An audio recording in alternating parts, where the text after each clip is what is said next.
Love to see Drytron still doing some awesome things. Mikanko back at it again, and Magistus, and so much more.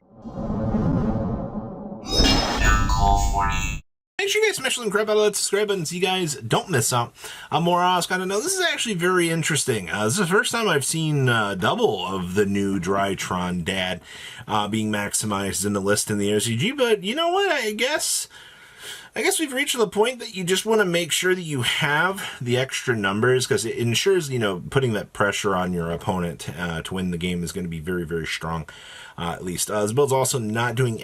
Man, the OCG does not like doing any of the Vanities plays. I've noticed that. You're also going to notice, speaking of no Vanities, there ain't no Ben 10 in here. There's no Herald in here. We've just forgone all that package. And we're just playing some pure Drytron.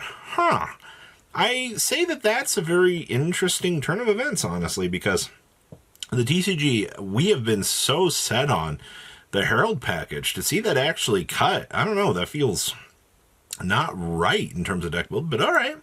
Next up here is the OCG loves Mikanko, man.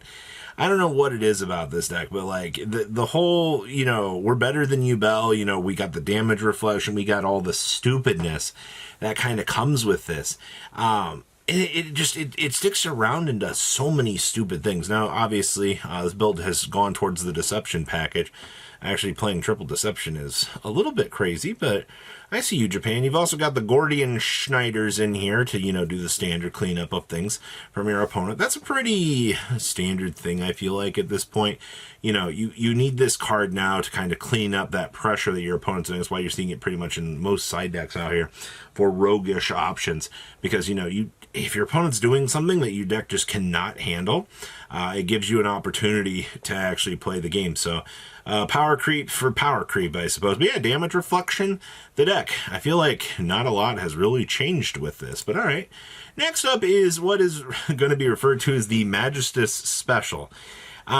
You're telling me out here, because the OCG has Borreload Savage Dragon, which, by the way, actually enables a stupid amount of combos out here, because all of a sudden, you're getting this extra equip rolled up out here that you can now start to contact fuse off and be able to use for other pieces, by the way, which is still really cool that the OCG even is able to access and do some of this stuff. But it makes me really wish that we had a generic synchro that's not Borreload Savage that we could actually use kind of in that same way to be able to set up and use pieces like that and be able to, actually, play the game in that regard. Unfortunately, that's not something that you really can do with anything that's not including a Borreload Savage, but it's still really cool to see that, Magistus is using this Brionic package to kind of facilitate some setup and actually giving you some setup. Okay. Next up is Viastara Frost. Now, I gotta tell you out here, man, seeing Visus and Friends still being a relevant deck, you love to see it. Now, obviously, we see this every blue moon in the TCG. It doesn't necessarily help that, we lost Baron to 4, which has kind of forced this deck to make some concessions, maybe not in the greatest way of things, which is understandable. If you don't have Baron, then this deck feels so much worse. We're also playing 2 of the Monster Reborn quick play spell card in here, which is kind of nice. You've also got your Change of Hearts in here to kind of take control of your opponent's stuff. Set up that form of disruption so that you can actually do your thing. It is actually kind of important to actually have those Monster Reborns, being able to thrust in them, so you can actually use your opponent's stuff as a cleared field resource to actually attack and, clear the game. It's kind of weird, actually. Visus definitely needed that. Oh, we have some punk action for you. I've been trying to follow as much punk stuff as I can. Unfortunately, I don't see... Punk just is not rolling out every single week, man. You'll see this deck kind of do its thing, and that's fine. It's a lot more of a struggle to see this deck, doing its thing. See, we're doing 2 of the Anukio Punk Dragon, because this card is absolutely amazing. You have the Psychic and Punisher, which still remains this deck's big boss monster. I cannot tell you, without any doubt in my mind, that this stupid card does inherently so much stuff for this.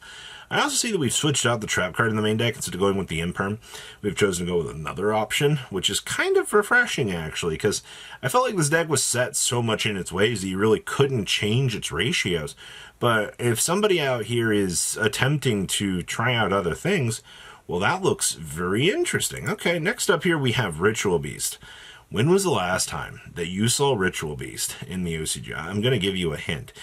You have not seen this deck in a while. I do see that they've adapted towards the TCG madness where they're using Protos as that stupid good card. Unfortunately, I mean, Ritual Beast fell out of our meta very, very hard, which is kind of sad, actually. I think that that's kind of cool, but it's just kind of one of those little things to consider. I don't know. I think that this deck is very subpar now. It's kind of cool that this build did have Boral Sword Dragon in it as an OTK machine. That's not something that I feel like you would see all that often. Like, who's rushing out and playing Boral Sword Dragon in Ritual Beast, of all things? Like, that's actually kind of cool. And of course, you know, we're doing the Hazy Flame Banshee stuff in here because you already know the interactions that you can actually get with that in this deck. Woo, we have good old 60 card branded, baby. Good old OCG still having Expulsion, still allowing this deck to do the stupid things that it initially needs to do.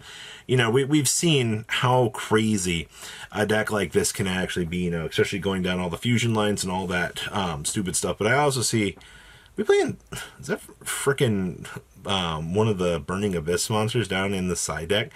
Yeah, it is. It looks like we've gone a little bit further beyond out here in terms of your world of deck building, and that's a cute little tech choice, to say the least, considering we're also doing the Shaddoll package stuff built into the main deck as well. I would say, like, you know, Winda's not an incredibly hard card to deal with, but it's going to be the Winda with everything else kind of around it that I feel like would be a little bit of an issue for something like this to be handling. But hey, that's actually kind of cool. Next up here we have, Momento. I feel like the OCG is allergic to the Goblin cards in here. You know, they started off so incredibly strong with the Goblin stuff. They were very, very set on it, and then times just changed. OCG's like, no, we don't need this garbage. Strip it out of the deck. You know, they're just at the point, you know, obviously you see the Fiendsmith package built in here on the one engraver, the one Lacrima, and that, which, you know, the one Lurie, you know, as long as you can get to that package and get set up, you know, you can also cheese out an Abao Q in here, which is not something else that I thought I would be seeing out here, but I guess we're in a situation now that Momento can do all of these cheesy extra little things now.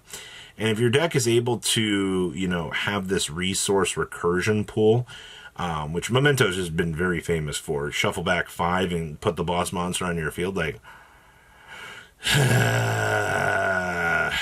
needs more shifter to counter this deck. Next up is Orcust. We're back on the very famous 2 Crescendo out here. If you've been paying a lot of attention to the developments with this deck, you will know that Crescendo has been very much discussed as a major 2-of in here. You also do see the Black Goat Laughs in here sticking around as another major upgrade point for this. I also see that we are doing the NTS Sirius in here. Well, that's kind of funny. I've noticed that the OCG has become very, very accustomed to that card, man. I love the fact that it is an option that you can do. Like, that's freaking hilarious, man. We will actually take that. And of course, you know, the World Crowned in here being actually playable now to actually interrupt the opponent instead of just being an extender has also been very nice. Also, triple deck lockdown. I see that we're back on the point of this stupidity again. And of course, Dominus Impulses. Well, you know, the Orcust special just keeps on giving. And of course, I see that we have, some Blue Eyes White Dragon for you. Now, this looks incredibly standard, man. I see that we're doing the Dominus in here. We've also got the One of Trap card in here to put the pressure on your opponent. 2 Link Ones. We're also playing a Relinquished Anima in here, which is a little bit refreshing, to say the least. You know, being able to suck up your opponent's monster and just put your opponent in that bad position is essentially, you know, the golden standard, I feel like, for, you know, ideas to consider, actually. I do want to play the Anima in here. That's actually pretty considerable. So what do you guys think about all of these cool decks? Please leave a comment down below. Tell me what you guys think, and I'll see your beautiful faces back here in a day, guys. Patrons, thank you.